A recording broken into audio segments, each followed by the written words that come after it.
Want to jump right in with a major topic of housing. According to Maine Housing's 2023 data, the median price in District 1 for a house was $470,000 last year. Median income was just shy of $80,000. Big contrast there. Those numbers simply mean you need to make double that income to afford the median house. What can be done at the federal level, and what would you do at the federal level to help that crisis? First of all, before I answer that question, I want to thank Ethan for throwing his hat into the ring here for this competition. And I also want to thank Representative Pingree for her service to the state of Maine in the Senate, where she was the majority leader there, and also for being the first woman elected out of Congressional District Number 1 to serve our nation for the last 16 years. So thank you for that service. Now, when it comes down to housing, housing is a supply and demand issue, and the supply far outweighs, or the demand far outweighs the supply currently. We are 80,000 units short in Maine, and we're 4.5 million units short in the United States of America. So how do we fix that problem? Well, we have to increase the supply of houses, and we have to make them more affordable. Inflation has had a significant impact on the cost of building new homes. So that has a definite negative impact on the availability of housing. The other aspect of housing is inflation has had a significant impact, not just on housing, but across the board in Maine and in the United States. The mitigation efforts that the current administration has taken is to raise interest rates on home loans, and that has increased the price of housing fairly significantly. If you were a builder in Maine and you found out that we were 80,000 units short, that would be a pretty lucrative market. But it costs so much for materials here now that it's almost impossible to build a house that can be affordable based upon the statistics you gave right at the beginning. What I'd like to see happen is to build lower cost units.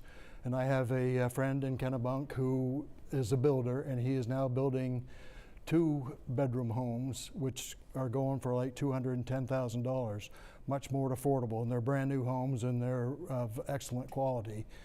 So a starter home for a family, a 2-bedroom home, is a good starter home.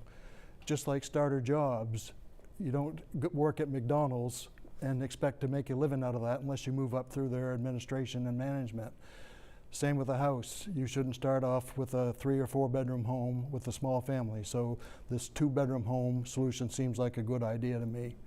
Anything that we can do to increase the amount of affordable housing is a way to skin this cat.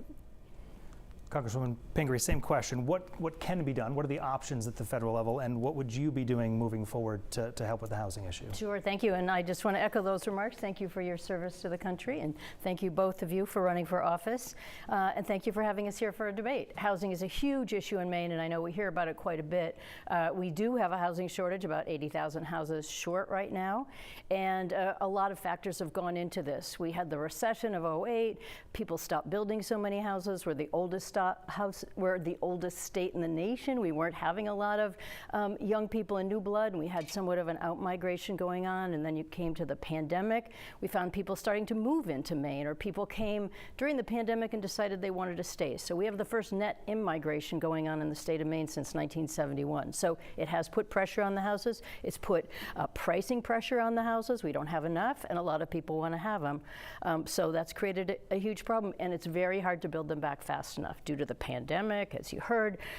We have a supply chain shortage. We have a supply chain expense issue. And honestly, we also have a worker shortage in Maine. We have about 2 jobs for every 1 worker in the state. And if you talk to almost anybody in the construction industry, the one thing they'll say is, I need more workers for these jobs. So I'm thrilled to hear about anyone building a $210,000 house. We absolutely need a lot more affordable housing, and we do need help from the federal government. We have a variety of programs that help us out here in Maine. HUD is one of them. The Home Investment Partnership Program puts money directly into the state. The state's really made a push on affordable housing. We also have HUD money that goes to renters and lowering the cost of rent. That's incredibly important. We have programs that go for the homeless people in our state to get more people off the street. We also have USDA, and we have a tax credit that helps with low-income housing. So there are a variety of things that come from the federal level. I sit on the Appropriations Committee. One of the fights that we've been having recently with the Republicans is they don't want to put as much money into housing as we do. I think think this problem is growing around the country, and we're going to see a lot more members of Congress who are saying, you know what, we got to invest in housing because there's no way we're going to build it back fast enough, and there's no way we're going to build enough affordable housing with some of the challenges that we have now. So there are many things we can do at the federal level. Thank you. And Mr. Alcorn, Yes. at the federal level, what are our options to make a difference, and what's your plan to help the crisis here? Let me just start off to respond to them. Thank you. Well, thank you guys for inviting me and all of us here, but especially me because I guess I was polling at 4% a month ago. I know that's different now. I know it is because I'm an independent. And thank you for recognizing me, and because I've noticed that some Republicans have kind of avoided me, but I guess maybe because I'm for whatever reason.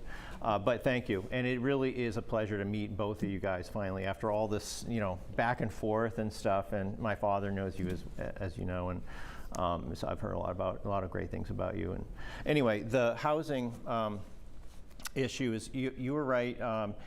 A lot of people have come here, and that is a problem. It's amazing how many people, and still how many out-of-state plates we have here, and just how many. And it's made things so much worse for the cost of housing, the cost of a house, and to rent. I don't think that in I come from housing. My father started a roof truss business back in the 60s in Biddeford, Saco area. I have a distant cousin who wrote the Section 8 housing literature. Wow. However, I don't think government should be, in all those programs that you mentioned, nobody should be taking them away, but we really need to let the free market take over and stop making government be the answer to everything. And I really mean that. I don't think we should be trying to spend more money. Part of the problem that people are having is inflation is so high, and that is government caused also because we're spending too much.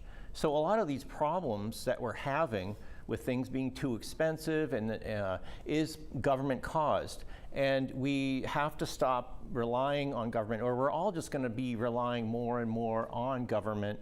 And that's a bad way to go, because eventually government runs out of money, our money, and then then what do you do? Because there is no such thing as government money. It's really our money.